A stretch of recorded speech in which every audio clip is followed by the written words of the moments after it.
Let's take 14 mistakes that you might have missed in a few of SpongeBob's holiday specials. Some are hard to miss, others are hilarious. Let's dive right in. Scaredy Pants first up on our list is a Halloween special from season 1 called Scaredy Pants. In this episode, SpongeBob is dubbed Scaredy Pants, and in return, he tries to scare the rest of Bikini. SpongeBob isn't too happy about being scared, and that he gets scared so easily, so he goes home and prepares for Halloween all while confiding in Gary while he talks. Watch closely. Did you see it? While SpongeBob is talking, he cuts out a second eye in his pumpkin. We can clearly see there are 2 eyes while he is standing inside the pumpkin, but then after the camera shows the pumpkin from the outside, then cuts back to the inside, there is only 1 eye. The eye that SpongeBob just cut should be to the right of the only eye that appears, but it's gone with the help of Patrick. SpongeBob plans on getting revenge by scaring people all over town. Doesn't really work, so SpongeBob and Patrick decide to head on over to Mr. Krabs' Halloween party and scare the guests. Everyone at the party is having a great time in their costumes for the most part.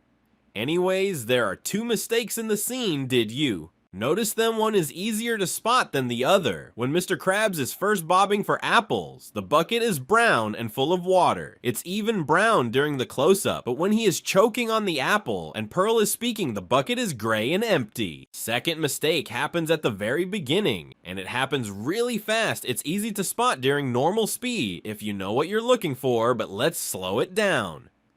While Mr. Krabs is bobbing for the apple, the water briefly flashes red, kind of weird. SpongeBob and Patrick have cleverly devised a plan to scare the partygoers at the Krusty Krab. SpongeBob decides to use the story that gets to him in order to scare the others. The mistake here is simple and easy to spot. SpongeBob's fingers are normal for the entire episode, except for here they are clawed instead of round, but it definitely makes him look scarier. The party goers definitely agree, well, until when he thought his plan couldn't get any more worse. The Dutchman himself arrives. Did you see the mistake? No, not Patrick's terrible job at shaving. At the very beginning, Patrick gave him a pair of shoes to complete his ghost outfit. SpongeBob is wearing them throughout the entire episode, but when the Dutchman removes his blanket, the shoes disappear too. He's back to wearing his normal ones. I was a teenage Gary up next. We have an episode from the first season, and I was a teenage Gary. SpongeBob leaves town to go to an annual jellyfishing convention for the weekend and tasks Squidward with feeding Gary. Obviously, it doesn't take much to convince Squidward to watch. Gary, the idea of a quiet weekend is far too enticing, but no one ever said he'd be good at it.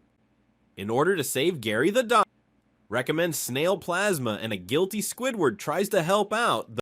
Unfortunately, Squidward's help only makes things worse. While this episode is fun and all, there are still some mistakes made along the way, and they start at the very beginning. The episode begins with SpongeBob playing fetch with Gary. Did you notice the watch on SpongeBob's wrists? It isn't there when he first throws the toy, and appears right after. He checks the time and goes to sit on the couch, waiting for Gary to return. And then in the next scene, the watch is gone again. Instead of taking care of Gary, Squidward decides to get a tan while on his way out of his house. There are a few mistakes here.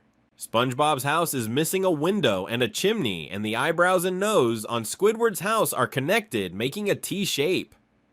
When SpongeBob returns from the jellyfishing convention, he unlocks the door with a scallop-shaped key, but if you look closely, the keyhole only appears on the door for one scene. When SpongeBob first approaches the door, it isn't there. Then it is there when he unlocks the door, and it's gone again when the door swings open. Patrick, annoyed at his friends, turns snail singing, tells them to shut up. However, in this episode, Patrick's rock is much smaller, or he is much bigger than in other episodes. 3. Valentine's Day. The third episode on our list is Valentine's Day, a holiday special from season 1 where SpongeBob gives all his friends gifts. In his attempt to surprise Patrick with the best gift, Patrick is LED to believe SpongeBob didn't get him anything at all. Patrick loses it because he feels everyone got a gift from SpongeBob except for him, and he goes berserk on the carnival. Little does he know, Sandy is on the way with his big gift. Unfortunately, she hit a bit of a snag, which caused the whole misunderstanding to begin with. This is where our first mistake happens.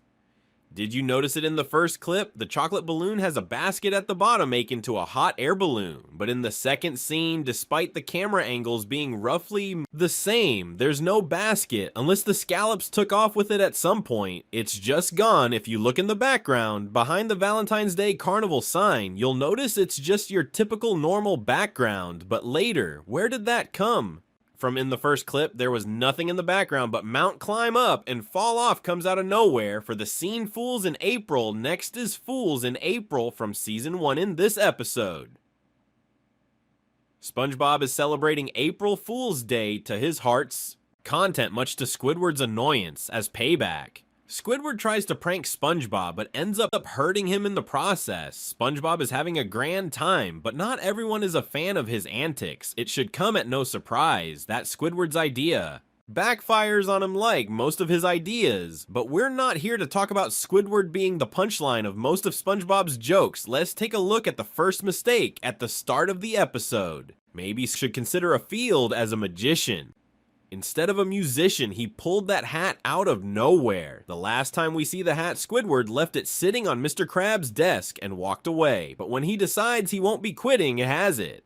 Again, after Squidward's plan backfires and everyone is angry at him, they leave the Krusty Krab. If you look closely as the fish file out of their models change, they end up becoming clones of one another as they fade into the background. And for our last mistake, you can clearly hear SpongeBob's distinctive voice above the crowd shouting April Fools. But SpongeBob's mouth doesn't move at all. Everyone else's mouths move and SpongeBob's body even moves up then down with the cadence. But his mouth does not, which makes for an unsettling image. The secret box first. We'll be looking at mistakes from the secret box in this episode. Patrick has acquired a secret box that he's quite fond of driving SpongeBob crazy in order to figure out. What's so great about his secret box? SpongeBob goes on a mission. Throughout the episode, there are some mistakes here and there, and we've actually already seen one. Did you notice it? If you watch closely, the freckles on SpongeBob's face duplicate for just a second. Whenever he's making different expressions. As Patrick talks, it's very subtle and an easy mistake to make when SpongeBob is making so many different confused faces. After SpongeBob and Patrick fight over the box, there are two mistakes that occur back to back. You might have noticed when Patrick says best friends forever club, his mouth isn't syncing very well with the words and seems a little off. Next, when Patrick points SpongeBob's own arm back at him, it switches from a right arm to a left arm if you watch the direction of the thumb when Patrick pulls the arm off versus when he points it at SpongeBob. You'll see that it's not in the right place. When he's pointing the arm at SpongeBob, the thumb should be visible from the audience's perspective, but instead, we're looking at the pinky finger in this scene. The mistake is pretty obvious. Squidward's house sits in between SpongeBob and Patrick's houses in every episode. We even see it right here, but for some reason, when SpongeBob is sneaking over to Patrick's house, it's just gone. Squid on strike. Next on our list is Squid on Strike, where Squidward fed up with Mr. Krabs is ridiculous. Bill and obsession with money convinces SpongeBob to go on strike with him, and once again, we've already seen a mistake in this episode. You might have spotted it behind Squidward and SpongeBob in both of these scenes. Where the chum bucket usually sits is, well, nothing. It's not there. Usually Plankton's restaurant, where guests only go when they are not happy with the Krusty Krab. In walking distance for upset guests, but not in this episode. We see this sign a few times throughout the episode, including in a dream Squidward has of his and SpongeBob's future. If you keep an eye on the sign, you'll see that it changes up a little bit whenever Squidward is holding it up. The first word is Krusty, but when he is holding it down and SpongeBob is circling him, it says Krabs instead. Whenever SpongeBob is on his way to dismantle the Krusty Krab, the sky has a slight glow to it. What's it like? The sun is either just now rising or setting. However, when he enters the Krusty Krab, the sky outside is dark and stays that way while he's inside. Graveyard Shift. Next up is Graveyard Shift. In this episode, Mr. Krabs decides to keep the Krusty Krab open during the night in order to make more money, and just like a sleepover, you gotta have scary stories. But anyways, let's take a look at some of the mistakes that happen throughout this episode. Keep an eye out for them and for the #slashing slasher this first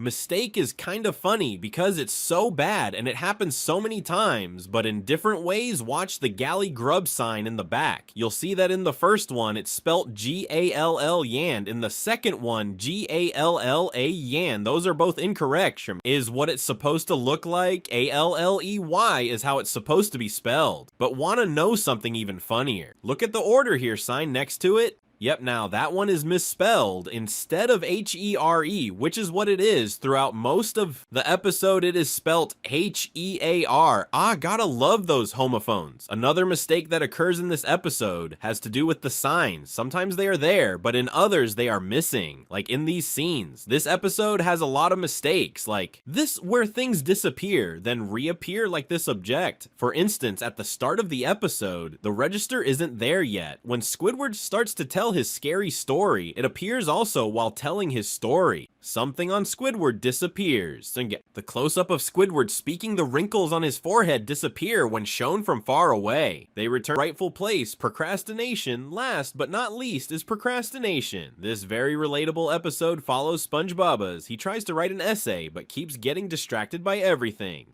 while SpongeBob is struggling to focus on his work. There are some mistakes made along the way. Whenever the clock is first shown, it reads 4:55, but when it zooms in, the time has changed. Now it reads 3:55, an hour behind what it was just seconds ago. If only time moved backwards like that in real life. In this scene, you can see SpongeBob's left arm clearly. However, we can only see the sleeve of his right arm. You should be able to see at least just a little bit of his right arm, but it, like so many other things, has disappeared for most of the episode. We see this eclectic lamp on SpongeBob's desk. I can't write with all these eraser shavings all over my paper. However, later in the episode, when SpongeBob is locked out of his house, a candle is shown instead, but maybe we can give this one a pass, considering SpongeBob is having a nightmare and even Gary isn't himself. But that's all for today. If you enjoyed it, be sure to subscribe, then click the video on screen to watch our newest video. We'll see you there.